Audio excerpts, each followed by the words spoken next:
क्या आपने कभी ऐसी जगह देखी है जहां अंधेरा सिर्फ अंधेरा नहीं होता, बल्कि आवाजें, परछाइयां और रहस्य आपको अपने अंदर खींच लेते हैं।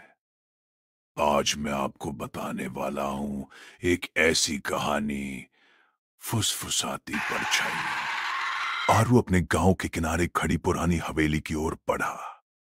गांव वाले उसे छायाओं का आशियाना कहते थे। कहते हैं कि हवेली में रात को फुसफुसाहटें आती है जो किसी को भी अपने ओर खींच लेती है। कई साल पहले वहां रहने वाले लोग अचानक गायब हो गए थे। आरू को डर नहीं लगता था। वो हमेशा रहस्यों में दिलचस्पी लेता था। हवेली के पास पहुंचते ही हवा में अजीब ठंडक और धूल की गंध थी। हवेली के दरवाजे अपनी ही आवाज में झंझना रहे थे। सीढ़ियां चढ़ते समय आरव ने सुनी धीमी आवाज। आरव ने चारों तरफ देखा, लेकिन कोई नहीं था। आवाज धीरे धीरे तेज होती गई, जैसे कोई उसे बुला रहा हो।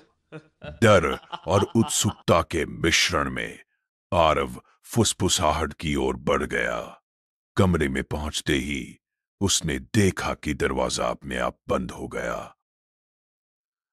कमरे में सिर्फ एक पुराना शीशा था जिसे धूल के कपड़े से ढका गया था। उसकी परछाई मुस्कुरा रही थी, लेकिन उसने हंसी नहीं की थी। तभी उसने अपनी पीठ पर ठंडी हाथ का एहसास किया। वो घूमा, लेकिन कमरे में कोई नहीं था। शीशे में उसकी परछाई अब स्वतंत्र रूप से हिल रही थी और उसकी आंखें काली हो गई थी। आरव पीछे हटते हुए फर्श पर गिरा। शीशा जोर से फट गया। दरारों से अंधेरी परछाइयां बाहर निकलने लगी। वे उसकी तरफ बढ़ रही थी। आरव, आरव, वे सैकड़ों आवाजों में पुकार रही थी। आरव चीखने की कोशिश करता है, लेकिन उसकी आवाज अंधेरे में खो जाती है। अचानक उसने देखा कि उसकी अपनी परछाई शीशे से बाहर निकल रही थी। मुस्कान शरारती थी और वो बोली, अंततः मैं आजाद हूं। आरव डर से कांप रहा था। उसे लगा कि वो अपने शरीर से अलग हो रहा है। परछाई ने धीरे धीरे उसके शरीर में प्रवेश करना शुरू किया। आरव की परछाई ने धीरे धीरे उसके शरीर को पूरी तरह घेर लिया। जैसे ही वो महसूस कर रहा था कि वो खुद को खो रहा है, हवेली की दीवारें अचानक सालों पुराने चित्रों और धूल से भरे फर्नीचर के बीच एक अजीब सी चमक छोड़ने लगी। परछाइयां उसकी ओर बढ़ रही थी, हर कदम पर धीमी फुसफुसाहटें। आरव ने आखिरी बार अपने हाथों से शीशा पकड़ा और उस पर जोर से धपका। शीशा फट गया और उसके शरीर से धुआं निकलने लगा। वो महसूस कर रहा था कि वो अब हवेली का हिस्सा बन चुका है। उसकी आत्मा परछाइयों में बंध गई। अचानक हवेली के अंदर सब कुछ शांत हो गया। केवल वही फुसफुसाहट अब भी सुनाई दे रही थी, जैसे हवेली खुद बोल रही हो, एक और शिकार तैयार है। अगली सुबह गांव वाले देख सकते थे कि हवेली बाहर से बिल्कुल वैसे ही शांत और सुनसान थी, जैसे कुछ हुआ ही ना हो। लेकिन जो भी शाम के समय पास जाता है, एक जोड़ी काली चमकती हुई आंखें खिड़की में नजर आती है।